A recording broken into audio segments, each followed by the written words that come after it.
Isang mapagpalang araw po sa lahat ng tagapakinig sa channel na ito at sa iyo po Kuya Chris.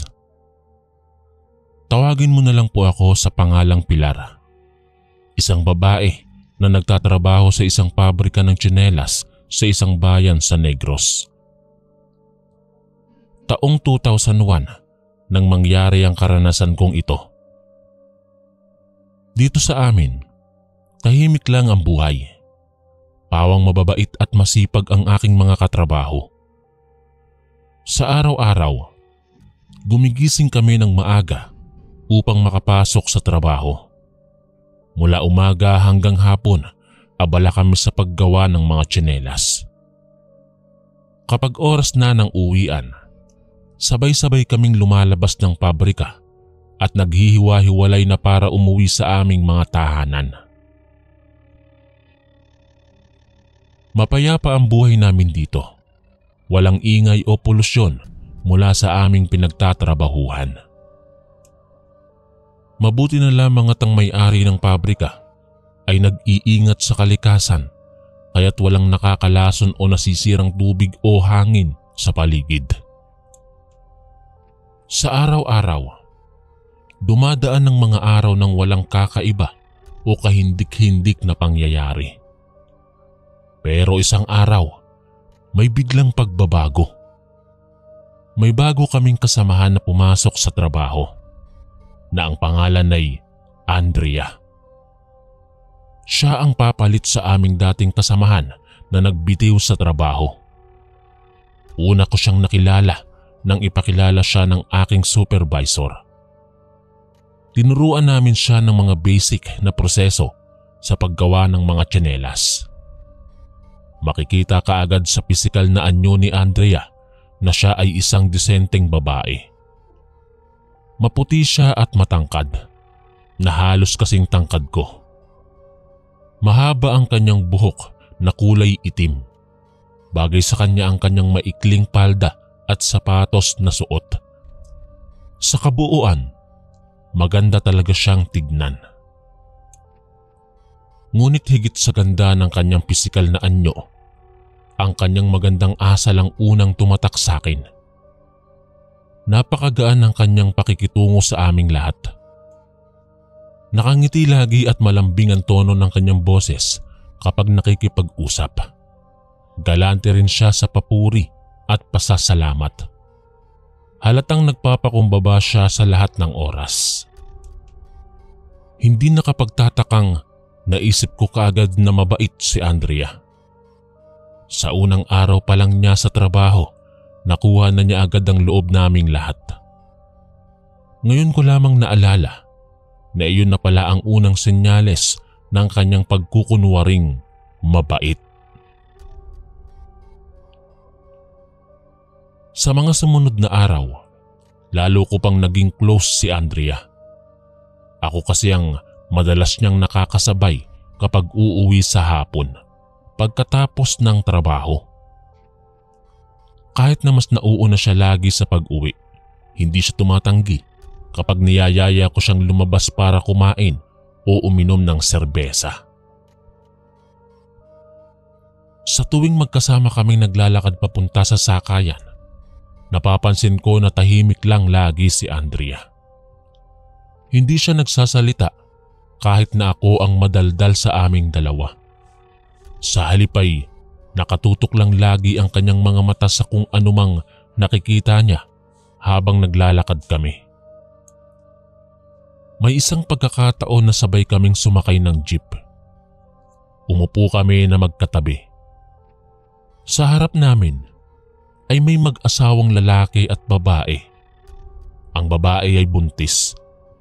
Sa gitna ng aking pagkukwento tungkol sa aking nakaraang Sabado, napansin kong hindi ako pinapansin ni Andrea.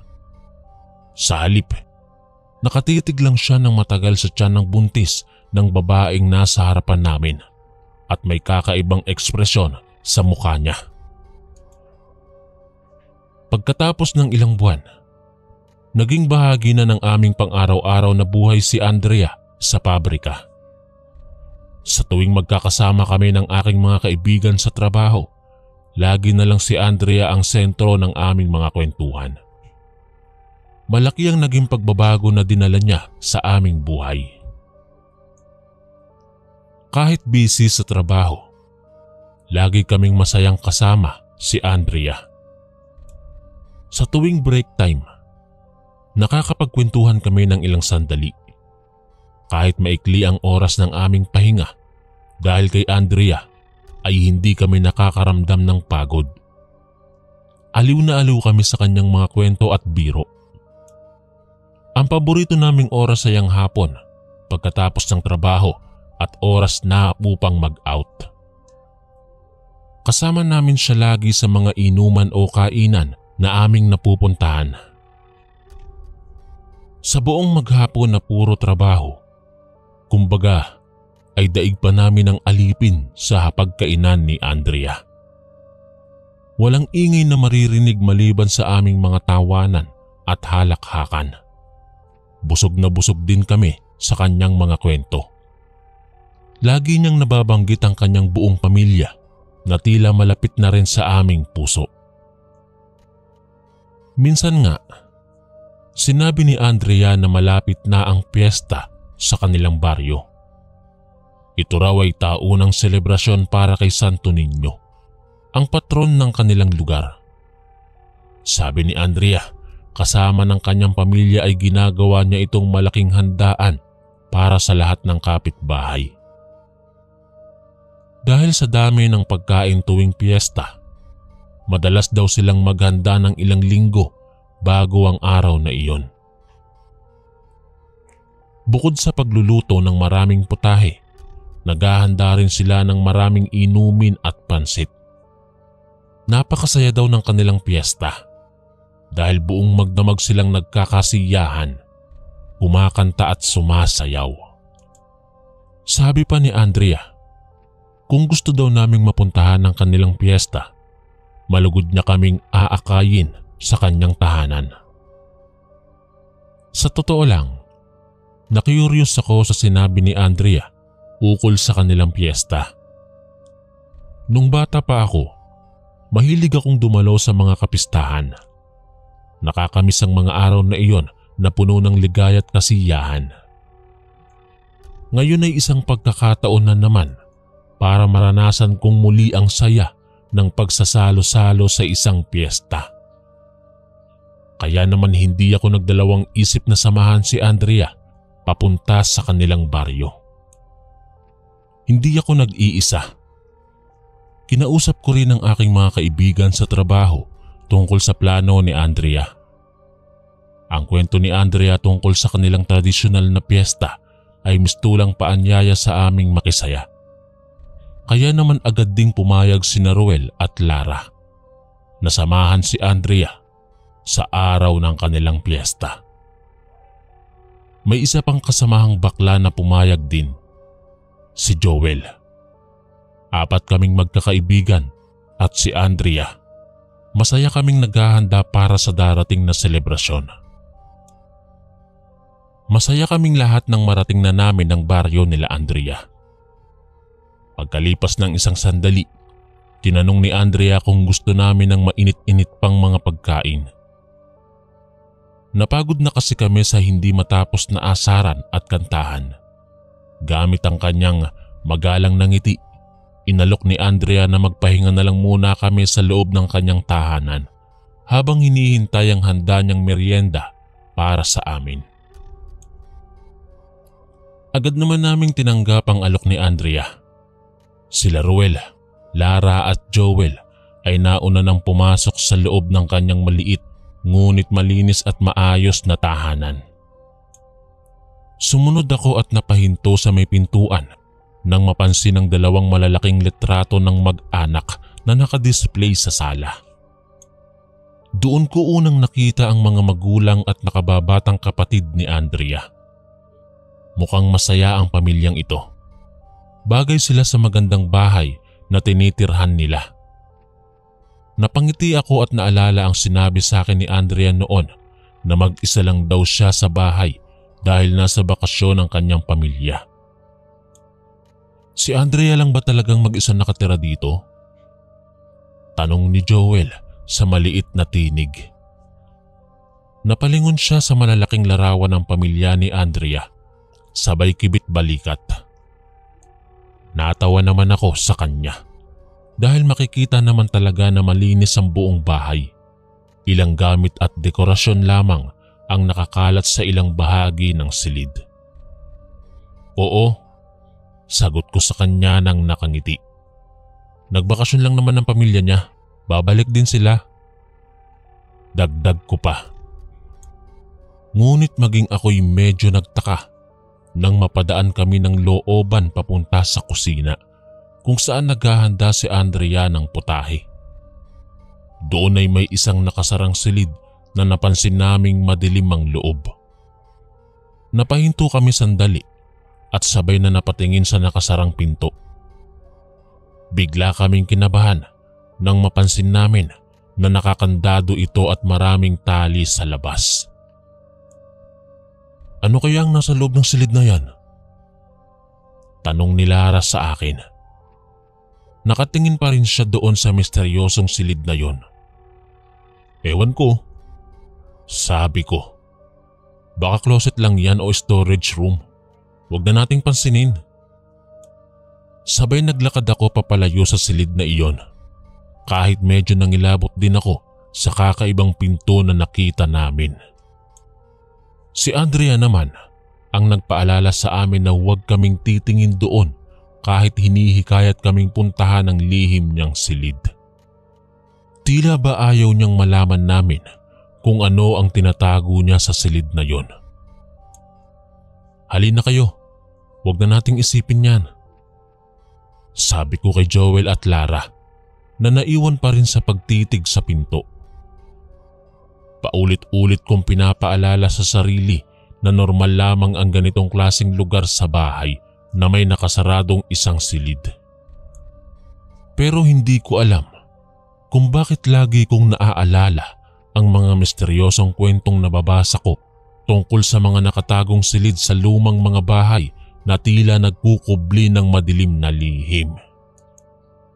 Agad kong inalis ang ganitong pag-iisip sa aking utak at ipinagpatuloy ang pagpasok sa tahanan ni Andrea.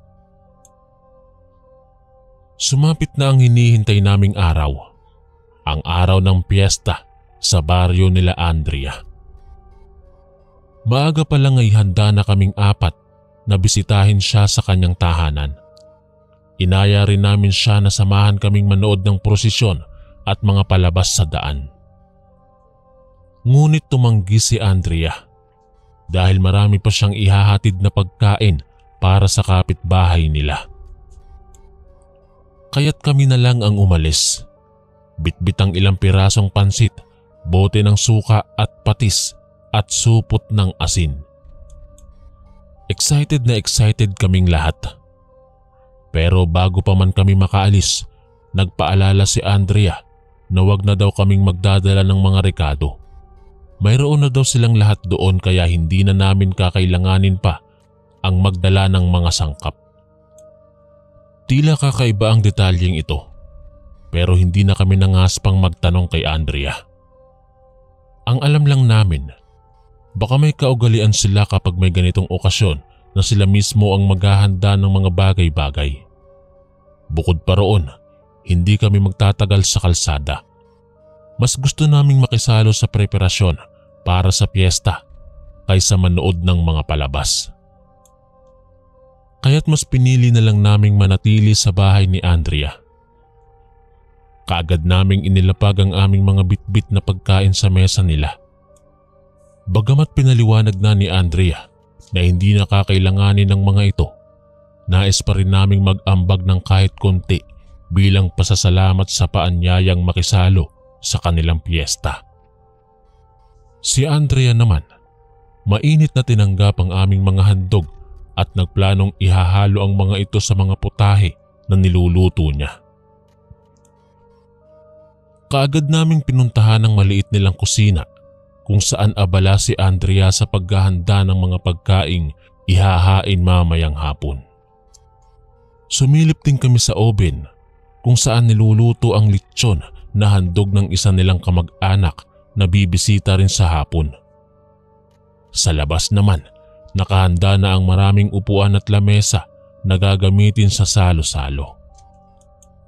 Dahil doon, pansin na ramdam na ang piyesta. Nakadiskarte na rin si Andrea sa lahat ng detalye. Kung tutuusin, maaari na nga siyang makalabas para samahan kami sa mga palabas at prosesyon. Ngunit mukhang mas gusto pa rin niyang tapusin ang lahat bago makisalo sa amin. Sa katunayan, sa kabila ng malawakang paghahanda, isa pang tradisyonal na bagay ang tila kulang pa sa kanilang selebrasyon, ang masayang musika ng piyesta. Kaya't hindi nagpaawat ang aming grupo. Mula pagkadating, inilaan na namin ang aming sarili para makatulong at makisalo sa tradisyon nila. Habang hinihintay ang pagkakataong makisaya sa piyesta, abala muna kaming kumanta at mag-asaran. Ilang minuto lang kaming nakihalo sa paghahanda, ngunit parang pagkakaisa ang nabuo sa aming lahat, kasama na si Andrea bilang mabuting punong abala. Pinakawalan na namin ang aming mga tinig sa malayang pagkanta. Nang matapos na rin ang mahabang paghahanda at oras na para magsaya, si Andrea nag-anyaya sa lahat na umupo na sa hapagkainan at simulan na ang salo-salo. Nagligpit muna siya ng kanyang mga kagamitan sa pagluluto bago nakinig sa aming mungkahi. Sa wakas, makakasabay na rin namin siyang kumanta at sumaya sa kanyang ipinagdiriwang na okasyon. Puno ng tuwa ang aming mga puso ng sandaling yon. Sa pagkakataong ito, napatunayan naming tunay ngang mabait at masayahin si Andrea. Napakaswerte ng sino mang makasama siya dahil sa kabila ng kanyang sipag, bihira lang siyang makasama sa ligayang ganito. Ngunit bago pa man kami makaupo, parang may biglang kumalabit sa isip ko. Habang pinagmamasdan ko ang hapag na handang inilatag ni Andrea sa labas, naalala kong may dala palang kalamansi si Ruel. Baka sakaling magustuhan ni Andrea na idagdag ito sa putahing niluto niya bilang rekado o panghalo sa sawsawan. Kaya't walang pasabi kay Andrea na lumapit ako kay Ruel at pinakiusapan siyang kunin ng kalamansing baon niya. Napangiti siya at tumango. Nagmadali siyang kumuha mula sa kanyang bag at nagbalik na may dalang ilang piraso ng kalamansi. Salamat bulong ko kay Ruel. Halika dito at ipapakita natin kay Andrea. Ngunit bago pa namin maibigay ang dagdag na rekado kay Andrea, napahinto kami nang bigla naming maalala ang kanyang babala. Inilagay na lang namin sa hapag ang mga dalang kalamansi. Umupo na kami at nagpasalamat sa ibinigay niyang handa sa hapag. Habang nag-iisip pa kung anong ulam ang susubukan, nasulyapan kong muli si Andrea. Ngunit kakaiba ang tingin niya sa amin nang mapansin ang kalamansi na dala namin para sa sawsawan. Tumahimik ang lahat ng sumenyas si Andrea para manalangin bago kumain. Matapos iyon, nagpunta siya sa kusina para kumuha ng mainit-init pang putahe. Habang naghihintay kami, dahan-dahan naming sinimula ng aming salo-salo. Una naming sinubukan ang sabaw na nilutong karne na inihain ni Andrea. Napakalinamnam nito sa aming mga panlasa na nagugutom na sa kakakanta at sa init ng tanghaliang araw. Nang maisubo ko ang unang kutsara ng mainit-init na sabaw, napangiti ako sa sarap. Sa init ng tanghaliang tapat at sa kasiyahan ng pagkakaisang naranasan, para kaming nasa langit sa sandaling iyon. Dahil mapayapa, masaya, busog sa ligayang hatid ng nag-iisang si Andrea. Habang patuloy kong hinihigop ang laman ng mangkok na sabaw, biglang naalala ko ang kalamansi. Naisip ko na mas lalong masarap higupin ang sabaw kung lalagyan at pipigaan ng kalamansi.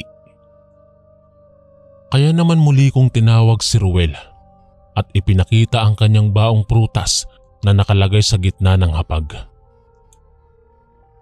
Muli ko ring napansin na parang nagbago ang tingin at ngiti ni Andrea nang makita niya ang ipinagbabawal na rekado. Ngunit binaliwala ko na lamang iyon at nagpatuloy sa aking balak na gawin. Habang patuloy kaming kumakain, dahan-dahan namang kumuha si Joel ng pansit bihon. Kumuha din siya ng kalamansing nakalagay sa gitna ng lamesa. Pagkatapos ay piniga niya ito sa kanyang plato na may lamang pansit bihon. Sa hindi inaasahang sandali, nangangalahati na ang aking mangkok nang biglang sumigaw si Joel. Napatingin kami ni na Andrea at napansin namin na namumutla ang kanyang muka habang nakatingin sa kanyang plato. Nabitawan niya ang kanyang kutsara na may kapirasong laman ng niluto ni Andrea. Sa gulat ay tumayo kami at lumapit para tignan kung anong nakita niya sa kanyang pagkain. Nagdilim ang paligid nang marinig ko ang malakas na tibok ng aking puso habang patuloy kong tinititigan ang nahulog na kutsara mula sa kamay ni Joel. Doon sa sabaw ng nilutong karne, nakalagay ang isang maliit na bahagi ng ulo ng tao. Makikita ang bilugang mata, ilang strand ng buhok at bahagi ng tenga nito. Hindi kami makapaniwala at nakatingin lang kami sa nakakasindak na detalye sa plato ni Joel. Siya mismo ay nanginginig na at hindi makapagsalita. Samantalang tahimik lang na nakatayo si Andrea sa gilid. Walang emosyon ang kanyang muka, pero kitang-kita ang pagsisisi sa kanyang mga mata. "Anong nangyayari, Andrea?" Tanong ko sa kanya habang patuloy pa ring nakatingin sa plato. Bakit may parte ng ulo ng tao sa niluto mo?" "Patawarin niyo ako." Mahinang sabi ni Andrea. "May lihim akong hindi sinasabi sa inyo, pero hindi ko kayo sasaktan." "Ano ang ibig mong sabihin?" Sigaw ni Joel. Anong klaseng pagkain ito ha? Sagutin mo ako." Tumayo si Andrea at lumapit sa kusina nang walang imik. Sumunod kami at nakita ang malaking kaldero kung saan malamang ay galing ang sabaw na inihain niya sa amin. Nang buksan niya ito, sa loob ay kitang-kita ang iba't ibang bahagi ng katawan ng tao. May mata, braso at binti. Lahat ay nandoon at niluluto pa. Sumigaw ulit si Joel at agad na tumakbo palabas ng bahay. Sumunod naman sa kanya si Lara. Samantalang kaming dalawa ni Ruel ay nanatiling nakatunganga sa harap ng kalderong puno ng bahagi ng katawan ng tao. Nanginginig kami pareho at hindi alam ang gagawin. Maya-maya pa, bigla na lang may pumalo sa aming mga ulo at nawalan kami ng malay. Nang magkamalay, nakita kong nakatali na ako sa isang upuan sa isang madilim na silid. Kasama ko sina Ruel at Lara na parehong nakatali din at wala pang malay. Samantalang abala naman si Andrea sa pagtali kay Joel na nagpapapalagpas sa kanyang ginagawa. "Bitiwan mo ako," sabi ni Joel. "Ano ka ba talaga? Bakit mo to ginagawa sa amin?" Walang imik na ipinagpapatuloy lang ni Andrea ang pagtali sa kanya. Nakangiting parang demonyo. Para siyang halimaw na handang lamunin ng kanyang mga biktima. Natakot ako ng husto at ito na marahil ang huling sandali ng aming buhay.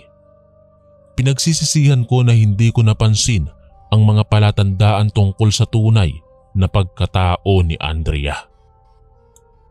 Ang misteryosong silid, ang pagsusuot niya ng maskara sa isang mabait at masayahing babae, ang kanyang pangungumbida sa amin para isilbi ang kanyang nakakasindak na handa. "Andrea, pakiusap," sigaw ko sa kanya. "Pakawalan mo na kami. Hindi namin sinasadyang malaman ang lihim mo." Ngunit wala nang naririnig si Andrea. Sa halip, tuluyan na niyang natapos ang pagtatali kay Joel at iniwan kaming nakabitin sa madilim na silid. Naririnig ko ang pagrereklamo at pagsisisi ni Roel sa tabi ko. Habang patuloy na umiiyak naman si Lara sa kanyang kinauupuan. Wala na akong magawa kundi manalangin na may dumating ng tulong bago tuluyang magwakas ang aming mga buhay. Sa kabutihang palad, nakarating ang tulong para sa amin. Naisip ni Joel na tumakas at humingi ng saklolo. Doon ay nakarinig kami ng mga boses na papalapit at hinabol pa nila si Andrea. Nang makabalik ang ilang kalalakihan kasama si Joel, agad kaming pinalaya sa aming pagkakagapos at inihatid sa labas ng bahay. Nag-abot din ng tulong ang mga opisyal ng barangay at pulis. Dinakip nila si Andrea ng gabing iyon at napag-alamang siya pala ay isang uri ng aswang na kumakain ng tao. Marami na siyang naunang biktima bago kami. Samantala, kaming apat ay nagpa-treatment sa albularyo at naligtas naman. Bagamat nakaligtas kami sa kamay ni Andrea, hindi ko pa rin makakalimutan ang nangyari. Ang takot at pangamba na naramdaman ko noon ay mananatili na magpakailanman. Natuto akong mag-ingat sa sinumang biglang pumapasok at nagiging bahagi ng aking buhay. Hindi lahat ng kabutihan ay nakikita sa mukha ng isang tao. Hanggang dito na lang po ang aking kwento. Ako po si Pilar, ang inyong kaistorya.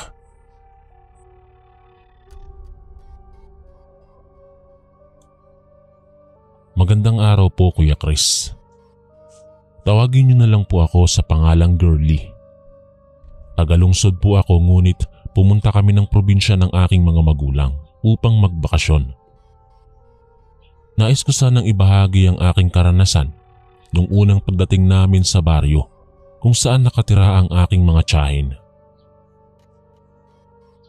Nang makarating kami sa baryo, agad kaming sinalubong ng aking mga tiyahin. Napansin ko agad na iba ang itsura ng lugar kumpara noong huling pagbisita ko rito, ilang taon na ang nakalilipas. Tila masyadong magulo at marumi na ang dating payapa at kaaya-ayang puok. Pati ang mga tao, iba na rin ang tingin sa amin.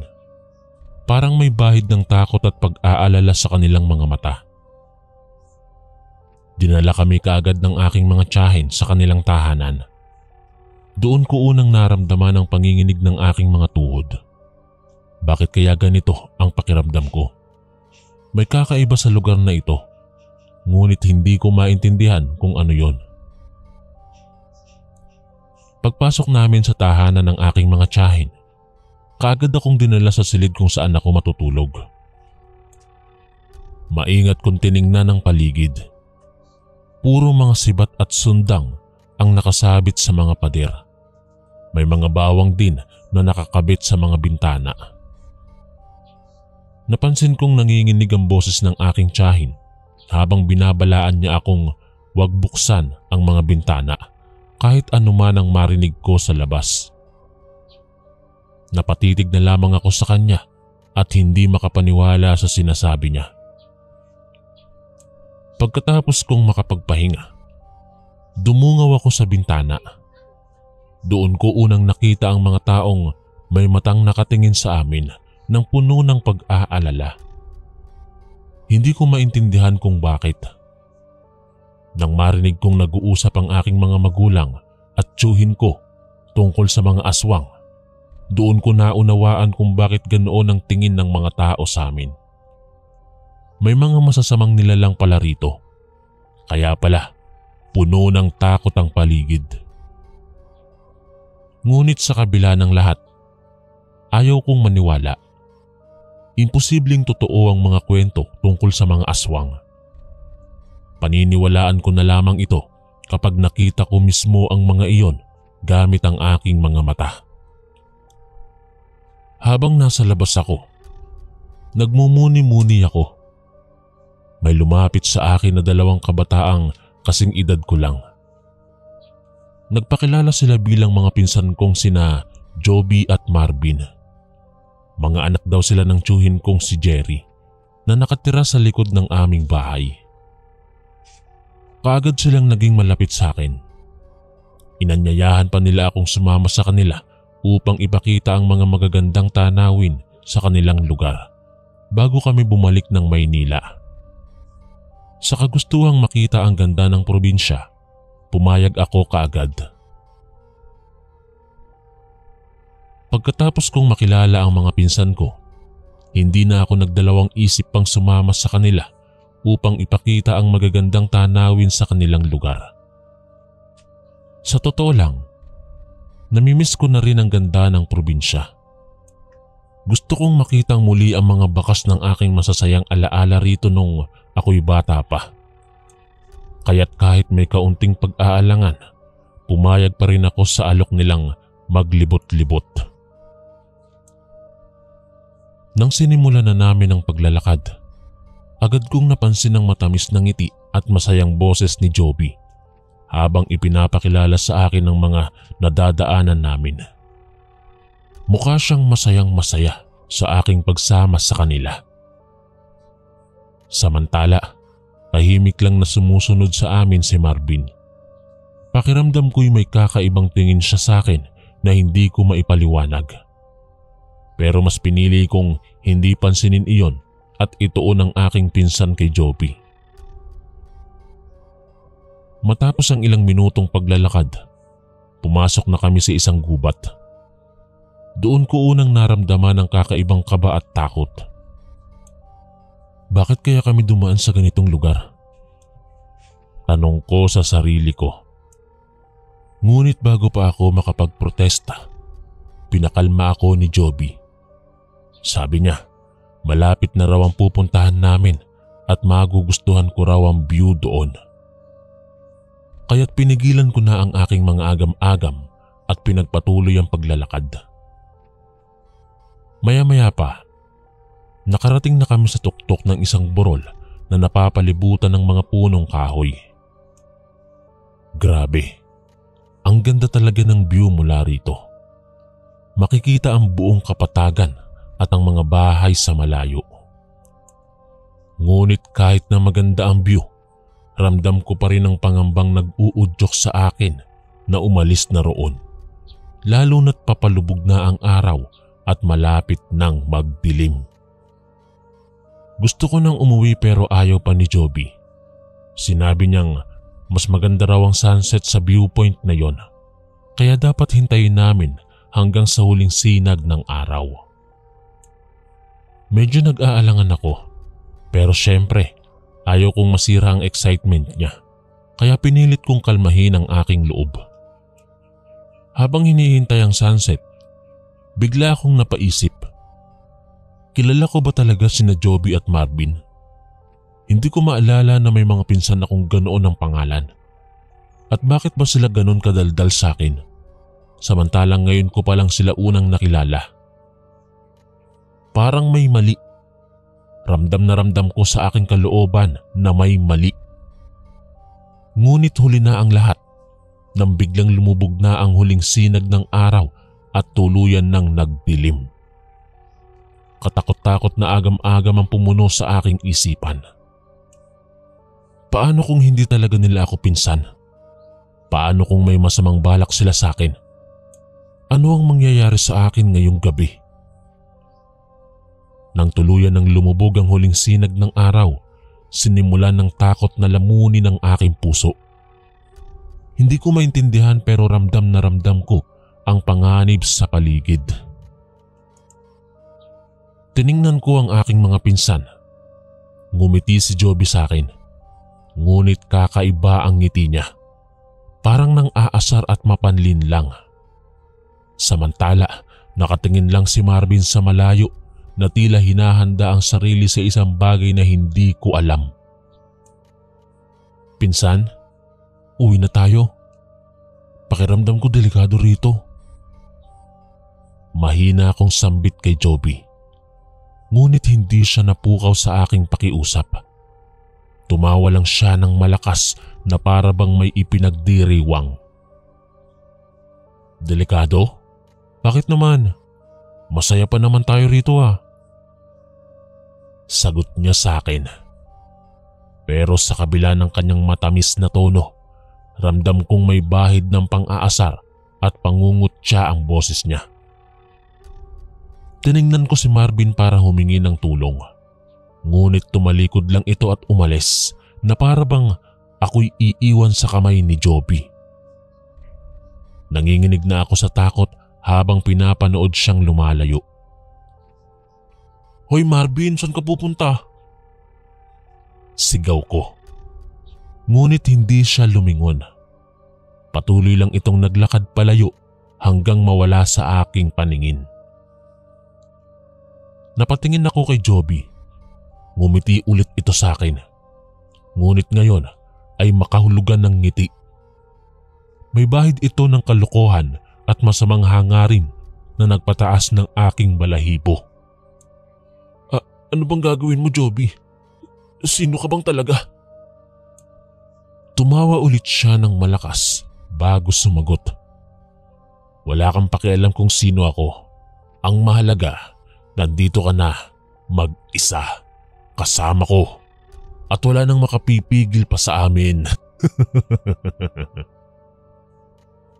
Bigla siyang lumapit at hinawakan ako sa magkabilang balikat. Napatili ako sa sobrang gulat at takot.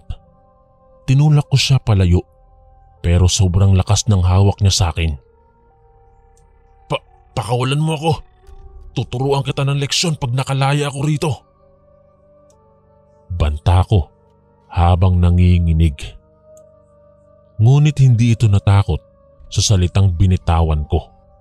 Sa halip, mas lumapit pa ito at nilapit ang mukha nito sa leeg ko. Ang bango mo naman, pinsan. Sigurado akong masarap ang lasa ng iyong laman.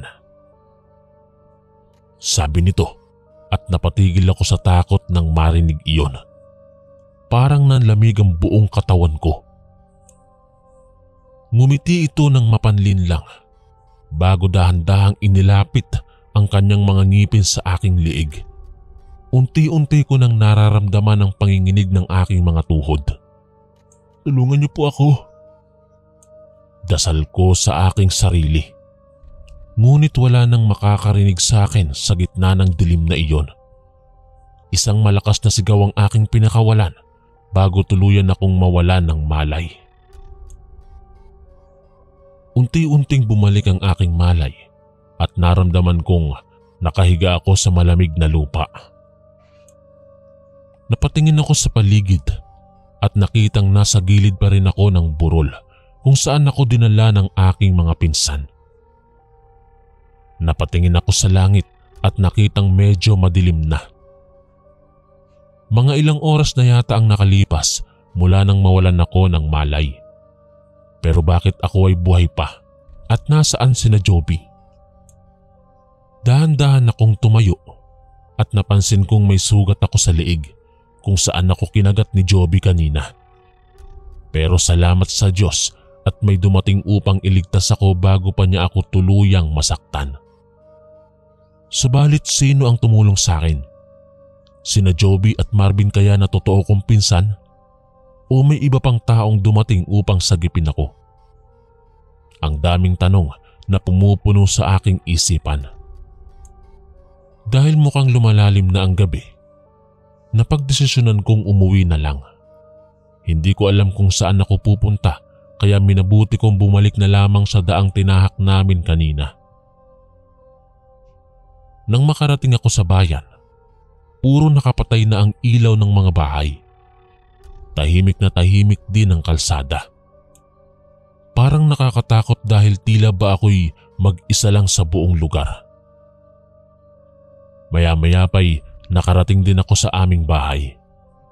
Agad akong kumatok ng malakas sa pinto. Tiya, buksan niyo po. Sabi ko habang kumakatok. Ramdam kong nag-alala ang aking tiyahin nang buksan niya ang pinto. Anak, saan ka nang punta? Halos mamatay na kami sa kaba dito. Sabi niya. Pumasok na ako at niyakap siya ng mahigpit. Doon ko na ibuhos ang lahat ng takot at lungkot na nararamdaman. Sinabi ko rin sa kanya ang tungkol sa dalawa kong mga pinsan, pati na ang pangyayaring iyon sa burol. Nangingilid ang mga luha ng mata ni Tiya habang pinakikinggan ang aking kwento. Salamat sa Diyos at buhay ka, Iha. Delikado talaga rito, lalo na kapag gabi na. Maraming nilalang dito ang mapanglinlang at gusto ka nilang saktan. Paano po nila ako nakilala, Tiya? At bakit nila ako gustong saktan? Tanong ko. Napabuntong hininga si Tiya bago sumagot. Marahil nalaman nilang bisita ka lamang dito. Madali kang nakuhang target dahil hindi ka pamilyar sa lugar. Doon ko lang napagtanto na hindi lingid sa kaalaman ng aking mga tiyahin ang tungkol sa mga nilalang na iyon. Kaya pala puno ng agam-agam ang kanilang mga mata nang dumating kami.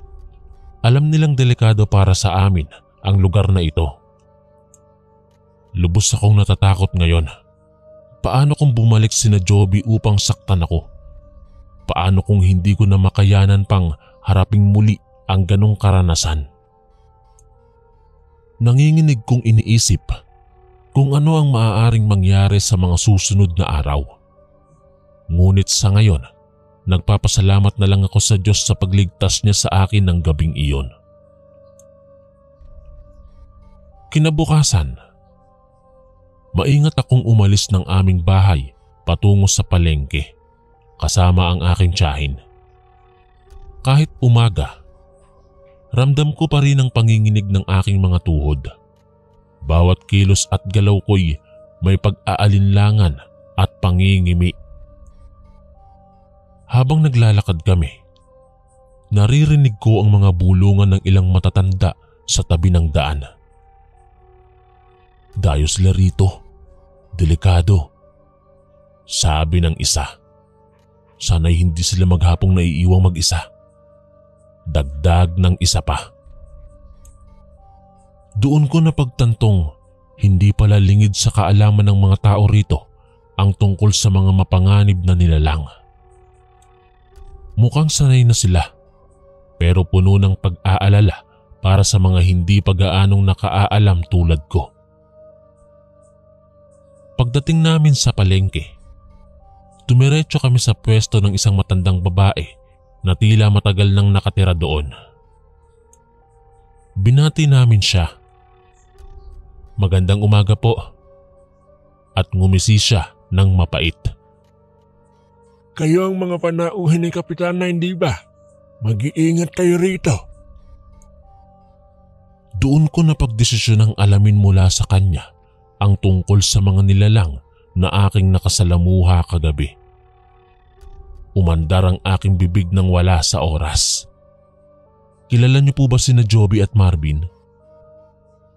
Napatingin sa akin ang matanda. Huwag na ninyong banggitin ng mga pangalang iyan. Sila ay mga anak ni Kapitana, ang pinakamasamang nilalang sa aming baryo. Napayuko na lang ako sa hiya. Ngunit patuloy lang siyang nagkwento. Maraming buhay na ang kinuha ng buong pamilya niya. Hindi lamang hayop o tao, pati kaluluwa rin nila'y sinisip-sip hanggang wala nang matitira. Wala silang kasing sama.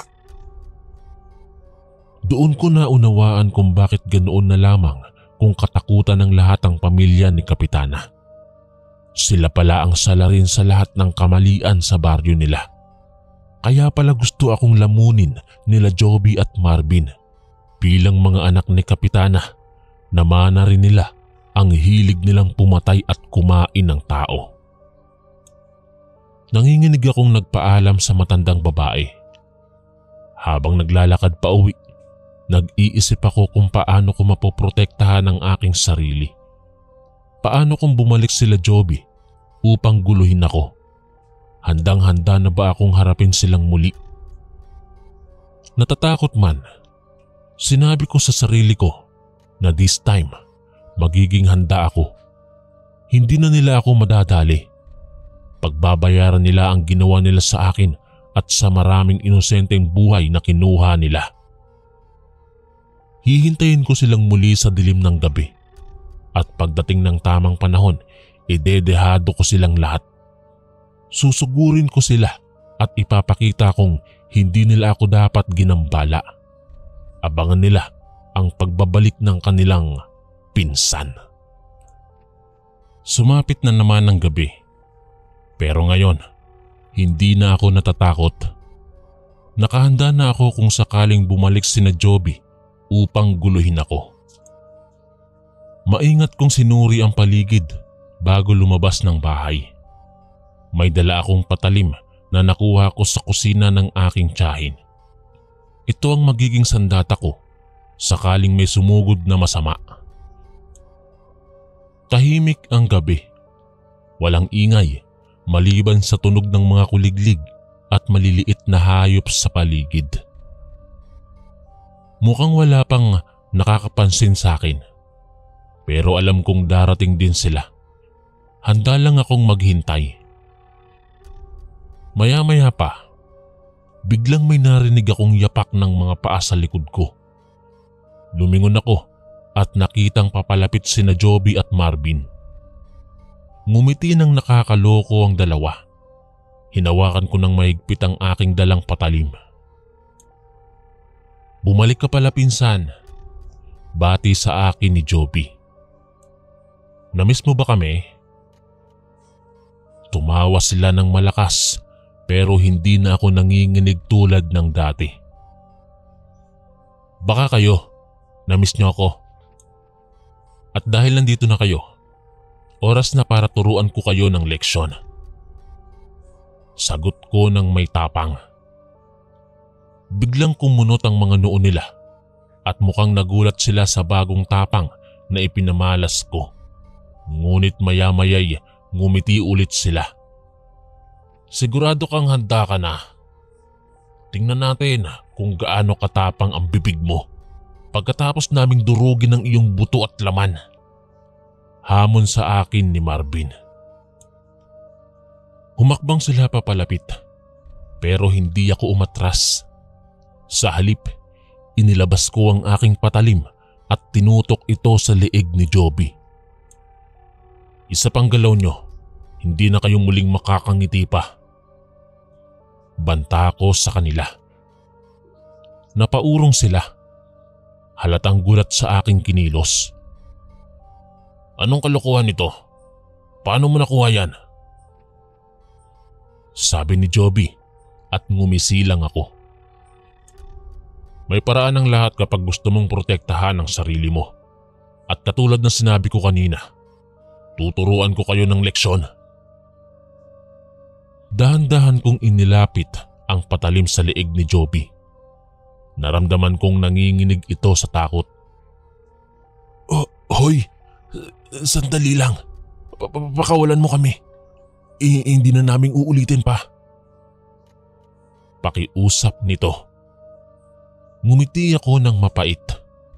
Ganoon ba kayo naawa sa maraming buhay na inyong ginawa? Hindi. Hindi kayo makakaligtas. Panahon na para managot kayo.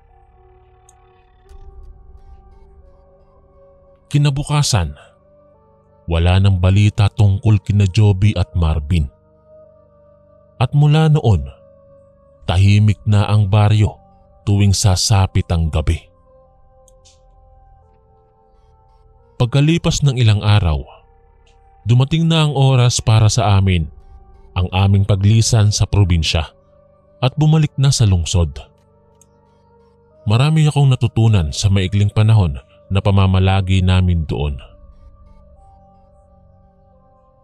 Habang nag-iimpake, pumasok si Tia sa kwarto ko.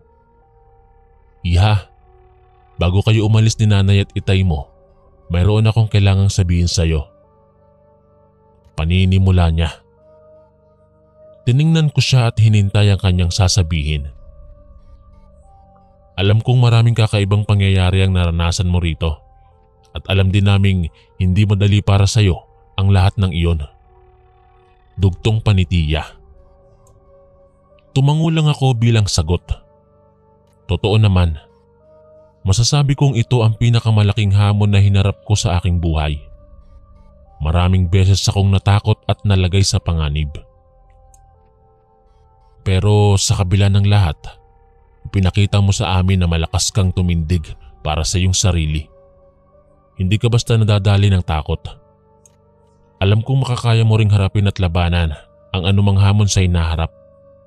Sabi pa ni Tia. Doon ko naramdaman ang pagmamalaking nararamdaman niya para sa akin. Kahit delikado, pinili kong lumaban. At sa pamamagitan noon ay naprotektahan ko ang aking sarili at marami pang iba. Salamat po, Tia. Hindi madali ang lahat pero ginawa ko ang makakaya ko. Alam kong marami pa akong kakaining bigas para maging mas matatag, pero itutuloy ko lang po ang paglaban araw-araw. Tugon ko sa kanya. Ngumiti si Tia at niyakap ako ng mahigpit. Naway gabayan ka ng may kapal. Huwag mo sanang kalimutan ang aral na natutunan mo rito. Mag-ingat kayo sa pagbalik nyo sa Maynila ng nanay at ng itay mo. Pagkatapos ay umalis na siya upang tulungan ang aking mga magulang sa pag-aayos ng mga bagahe namin. Samantala, tinignan ko ang paligid ng silid kung saan ako pansamantalang tumira. Maraming alaala ang nabuo rito. Masaya, malungkot, takot, galit. Lahat yun ay bahagi ng aking paglalakbay. Ngunit higit sa lahat, ang mahalagay alam kong lumaban ako at doon ay natutunan kong maging matapang para sa aking sarili. Maya-maya ay tinawag na ako ng aking mga magulang. Oras na para sa aming pag-alis. Isang huling tingin ang ibinigay ko sa aming tahanan doon bago tuluyang umalis palabas. Paalam, mahal kong baryo. Maraming salamat sa mga aral na iyong ipinamulat sa akin. Dadalhin ko ang mga ito hanggang sa muli tayong magkita. Naway manatiling payapa at ligtas ka sa mga taong may masasamang kalooban. Matapos ang mahigit isang araw na biyahe, nakauwi na rin kami sa aming tahanan sa lungsod. Masaya akong makitang muli ang aking mga kaibigan at kapitbahay doon. Ngunit sa loob-loob ko'y hindi pa rin maialis ang alaala na aking karanasan sa probinsya. Kamusta ang bakasyon nyo? Enjoy ba? Tanong sa akin ng aking mga kaibigan. Ngumiti lang ako sa kanila. Paano ko ba sasabihin na halos nalagay sa panganib ang aking buhay doon? Medyo magulo, pero natutunan ko ring tumindig para sa sarili ko. Maraming bagay talaga ang hindi mo inaasahang mangyari. Tugon ko na lamang. Natawa sila dahil akala siguro'y biro lang ang sinabi ko. Ngunit ang katotohanan, buhay na buhay pa rin sa isip ko ang lahat ng nangyari. Minsan, nagigising pa rin ako sa gabi dahil sa mga panaginip tungkol kina Joby at Marvin. Mga bangungot na gusto kong kalimutan pero patuloy na bumabalik. Isang gabi, habang nasa balkonahe kami ng aking ina, napagkwentuhan namin ang tungkol sa bakasyon naming iyon. Doon ko na ibahagi ng buong buo ang lahat ng naranasan ko ang takot, pangamba, galit at pati na rin ang tapang na ipinamalas ko. Naiiyak si inay habang pinapakinggan ang aking kwento. Alam mo ba anak, ipinagdarasal ka namin ng tatay mo habang wala ka. Hindi madali ang pinagdaanan mo anak, pero masaya akong nakayanan mong harapin ang lahat ng iyon ng mag-isa lang. Wika ng aking ina sa akin. Salamat po, inay. Alam kong hindi ninyo sinasadyang ilagay ako sa alanganin, pero natuto rin akong maging matapang dahil doon. At mas lalong tumibay ang aking pananampalataya. Tugong ko naman sa aking ina. Oo nga iha, ipinakita mo sa akin na kahit anong hamon pa ang dumating sa iyo, lalaban at lalabang ka pa rin. Ipagpatuloy mo lang yan ha. Manalig ka lagi sa Panginoon at papatnubayan ka niya. Dagdag pa ni inay. Ngumiti ako at mahigpit siyang niyakap. Tunay ngang maraming aral ang dala ko pa uwi mula sa aming bakasyon. Hindi lahat ay magiging madali. Pero kung mananalig lang ako sa may kapal at sa aking sarili, alam kong makakaya ko ang anumang pagsubok sa hinaharap. Kaya't hanggang ngayon, binabalot pa rin ako ng tapang na nakuha ko noong mga panahong yon. Alam kong magagamit ko ito upang harapin ang anumang hamon sa aking buhay. At doon, natutunan kong magtiwala sa Diyos at sa aking sarili na hindi ako basta magpapadala sa anumang pagsubok. Hanggang dito na lang po ang aking kwento mga kaistorya. Ako po si Girly, ang inyong kaistorya. Maraming salamat po mga kaistorya sa pakikinig. At kita-kits po ulit bukas para sa isa na namang nakakatakot na kwento. Ito po si Kuya Chris, ang inyong kaistorya. God bless po at ingat po lagi.